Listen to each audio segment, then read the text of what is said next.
ओम आपकी बापू रिकॉर्डिंग हो नकार रही चोर होती है। वालिया। आपकी सदा ही जय। बुलवा के बिहारी लाल की जय। भैया रिकॉर्डिंग ऑन कर लीजिए, फिर मैं वही वाला। हाँ, की हुई रिकॉर्डिंग ऑन की हुई थी। ठीक है। आपके श्री चरणों में उम्र कट जाए सारी। आपके श्री चरणों में उम्र कट जाए सारी। देखो जिस ओर दिखे, ओ देखो उस ओर दिखे, जुगल छवि श्याम तिहारी। आपके श्री चरणों में उम्र कट जाए सारी। श्याम तुम स्वामी मेरे, स्वामिनी राधे रानी। श्याम तुम स्वामी मेरे, स्वामिनी राधे रानी। युगल चरणों को निहारत कटे ये जिंदगानी। मैं तो हूँ चाकर तेरा, ओ मैं तो हूँ चाकर तेरा। चाकरी लागे प्यारी। आपके श्री चरणों में उम्र कट जाए सारी। आपके श्री चरणों में उम्र कट जाए सारी। बुलवा के बिहारी लाल की जय। वसुदेवसुतं देवं कंसचाणूरमर्दनं देवकी परमानन्दं कृष्णं वन्दे जगद्गुरुं। कृष्णं वन्दे जगद्गुरुम्। ॐ श्री परमात्मने नमः। श्रीमद्भगवद्गीता अथ पंचदशोऽध्यायः। प्यारे साध संगत जी, हम 15वें अध्याय का श्रवण कर रहे हैं और बहुत ही सौभाग्य की बात है कि पुरुषोत्तम योग हम पुरुषोत्तम मास में श्रवण कर रहे हैं। ये प्रभु ने बहुत ही सुंदर ऐसा अवसर हमें दिया है। इसका लाभ उठाते हुए गीता पाठ करते हैं। आज दूसरे श्लोक का श्रवण करेंगे। पिछले श्लोक में प्रभु ने अपने मुखारविंद से ये संदेश दिया कि हे अर्जुन, इस संसार को एक अश्वत्थ वृक्ष अर्थात पीपल के वृक्ष के समान जानो, जो उल्टा है, जिसकी जड़ें तो ऊपर हैं और शाखाएं नीचे की ओर, पत्तियां वैदिक स्रोत हैं। और इस वृक्ष को जो जानता है वह वेदों का ज्ञाता है। अब यहाँ पर प्रभु का कहने का भाव है कि ये पूरा संसार आप समझो कि जैसे कोई उल्टा, ऐसी कल्पना करनी है कि जैसे ये पीपल का वृक्ष है जिसकी ऊपर नीचे, ऊपर जड़ें हैं और नीचे उसकी शाखाएं फैली हुई हैं। और इसका उदाहरण दिया है कि मनुष्य शरीर जिसका मस्तिष्क अर्थात मूल ऊपर है, हाथ पांव आदि की कल्पना शाखाओं के रूप में की जा सकती है। तो संसार शब्द का अर्थ ही है जो हर क्षण बदलता रहता है। अर्थात हम अपने मुख से जो भी खाते हैं या हमारे दिमाग में जो भी विचार होते हैं, यही हमारा मूल है। हम जिस मुख से खाते हैं उसका प्रभाव पूरे शरीर पर पड़ता है, और जो हमारे दिमाग में विचार होते हैं उसका भी प्रभाव हमारे पूरे शरीर पर पड़ता है। इसीलिए इसको प्रभु ने मूल कहा है। और ये पूरा संसार ही ऐसा है कि जिसका मूल ऊपर है, अर्थात परम पिता परमात्मा की तरफ जिसकी जड़ें हैं। तो ये संसार भी प्रभु ने कहा है कि हर क्षण बदलता रहता है, और हमारा शरीर भी, क्योंकि जो ब्रह्मांड में है वही हमारे शरीर में है, यथा पिंडे तथा ब्रह्मंडे।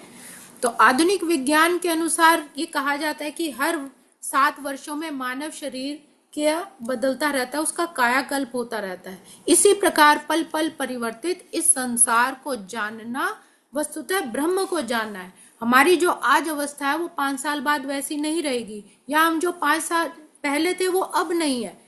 पल पल क्षण क्षण हमारा शरीर भी विघटित हो रहा है, श्वासें खत्म हो रही है। उसी तरह ये पूरा संसार है। तो जिसने इस पल पल बदलते हुए संसार को समझ लिया, प्रभु कहते हैं कि उसने ब्रह्म को भी जान लिया। अब उसी संदर्भ में अगला श्लोक। अधश्वचोर्धं प्रसुता तस्य शाखा गुण प्रवृद्धा विषय प्रवालाः अधश्च मूलान्युसन्ततानि कर्मानुबंधीनि मनुष्यलोके। अब प्रभु कह रहे हैं कि उस संसार रूपी वृक्ष की शाखाएं ऊपर नीचे सब और फैली हुई है, मतलब जिसकी जड़ें तो ऊपर है और उसकी यह शाखाएं कुछ ऊपर की तरफ हैं, कुछ मध्य में है और कुछ नीचे जा रही है। तो 3 गुण सत रज तम इन्हें बढ़ाते हैं। ये संसार रमा हुआ है तीनों गुणों में, जो हमने पिछले अध्याय में भी चर्चा की थी। सत रज तम इनमें रत है और इंद्रिय विषय भोग वासनाएं इसकी नई नई खोपले हैं। इंद्रिय विषय जितनी उसकी इच्छाएं कामनाएं भोग वासनाएं होंगी वो उतनी उसकी फैलती जाती हैं शाखाएं। उस वृक्ष की जड़ें भी नीचे मनुष्य लोक तक फैली हैं, जो कर्मों से उसको बांधती है।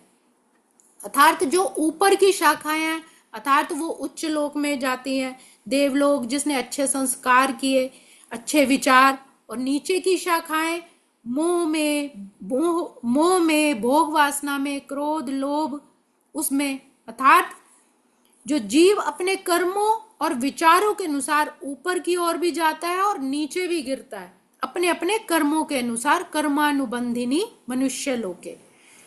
अब ये जो संसार है 3 गुण इस संसार रूपी वृक्ष को बढ़ाते हैं। सत्व गुण जब बढ़ता है तो ज्ञान शांति भक्ति ये पूरे संसार में भी बढ़ती है। जब रजोगुण बढ़ता है तो इच्छा कर्म महत्वाकांक्षा बढ़ती है। जैसे हम आजकल देखते हैं कि युद्ध की स्थिति, तो ये अपना वर्चस्व अपनी ताकत और रिसोर्सेज को पाने के लिए तो ये रजोगुण की तरफ उसको लेके जाता है। तमोगुण आलस अज्ञान मोह, तो जिस गुण को हम बढ़ाते हैं वैसे ही फिर वो हमारा जीवन हो जाता है। जिस गुण का प्रभाव पड़ता है वैसा ही पूरा हमारा जीवन उन्हीं आदतों के प्रभाव में आ जाता है। वृक्ष की टहनियां इंद्रिय विषय है। अगर मनुष्य शरीर की हम करें तो वृक्ष की जो टहनियां इंद्रिय विषय, और इन इंद्रियों के द्वारा हम विभिन्न इंद्रिय विषयों का भोग करते हैं। शाखाओं के सिरे हैं कान नाक आंख आदि जो भी इंद्रिय भोग में आसक्त हैं। टहनियां शब्द रूप स्पर्श और इंद्रिय विषय है। सहायक जड़े राग और द्वेष है। कहने का भाव है कि जो शाखाएं बताई गई हैं वो हमारी इच्छाएं कामनाएं हैं, जो भोग की है कान नाक आंख, जहां से हमें वस्तुओं का सांसारिक वस्तुओं का आकर्षण मोह अपनी तरफ खींचता है। इसी के कारण हम आसक्त हो जाते हैं। और यही जो जड़ें, इनको गौण जड़ें कहा गया है, यही राग द्वेष है, जो विभिन्न प्रकार के कष्ट तथा इंद्रिय भोग के विभिन्न रूप हैं। और इन्हीं के कारण इन्हीं में फंसकर हम सुख दुख का अनुभव करते हैं। धर्म अधर्म की प्रवृत्ति इन्हीं गौण जड़ों से उत्पन्न हुई मानी जाती है, जो इंद्रियों के प्रभाव में आ जाते हैं। उसी से हम धर्म और अधर्म का कार्य कर बैठते हैं और यही हमें बांध देती है, जो चारों दिशाओं में फैली हुई है। वास्तविक जड़ तो ब्रह्मलोक में है, किंतु अन्य जड़ें मृतलोक में है। होना तो यह चाहिए कि हमें अपनी बुद्धि मन बुद्धि चित्त को ऊपर की तरफ उस परमात्मा की तरफ लगाना चाहिए, लेकिन हम अपने विषय कामनाओं में ले जाकर अपने जो जड़ें हैं टहनियां हैं उनको इतना फैला लेते हैं शाखाओं को कि हम अपनी इच्छाओं में कामनाओं में भोग वासना में उलझ के रह जाते हैं। उस परमात्मा की तरफ हमारा ध्यान ही नहीं जाता, हमारा उससे विछोह हो जाता है, हम उससे अलग हो जाते हैं, भूल जाते हैं। जब मनुष्य उच्च लोक में पुण्य कर्म का फल भोग चुकता है तो वह इस धरा पर उतरता है और उन्नति के लिए सकाम कर्मों का नवीनीकरण करता है। जितने उसने अच्छे पुण्य कर्म किए वो उतने समय तक अच्छे ऊंचे लोक में रहता है, और जैसे उसके पुण्य क्षीण हो जाते हैं फिर वो मृत लोक में आता है, फिर किसी नए योनि में आएगा और कर्म करेगा। सकाम कर्मों के कारण वो नए नए कर्म करता ही चला जाता है, अपनी इच्छाओं की पूर्ति जो उसकी पहले नहीं हुई, फिर उन्हीं इच्छाओं की पूर्ति के लिए बार बार जन्म बार बार मरण, और यही उसका चक्र चलता रहता है। तो ये इसीलिए इस मनुष्य लोक को इस धरती को प्रभु ने कर्म क्षेत्र भी कहा है। तो इंद्रिय भोग जैसे स्वाद, रूप, धन, प्रशंसा, सुख, इस वृक्ष की नई नई पत्तियां और कोपले हैं।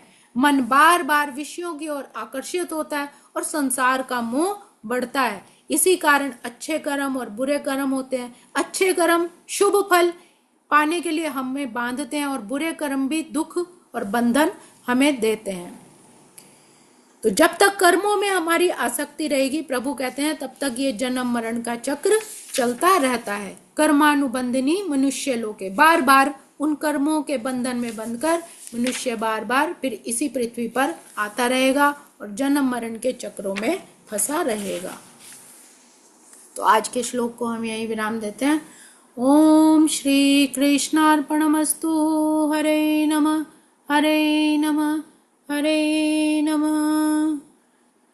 श्रीमन्नारायण नारायण नारायण, स्वामी नारायण नारायण नारायण, हरि हरि नारायण नारायण नारायण, भव से तारायण तारायण तारायण, श्रीमन्नारायण नारायण नारायण। लवा के प्यारे लाल की जय, श्रीमद् भगवत गीता की जय, मेरे सतगुरु महाराज की जय। वाह जी वाह, सुंदर सुंदर श्रीमद् भागवत गीता के श्लोक, सुंदर ये सारा आपका सुनाने का ढंग, और गॉड ब्लेस यू।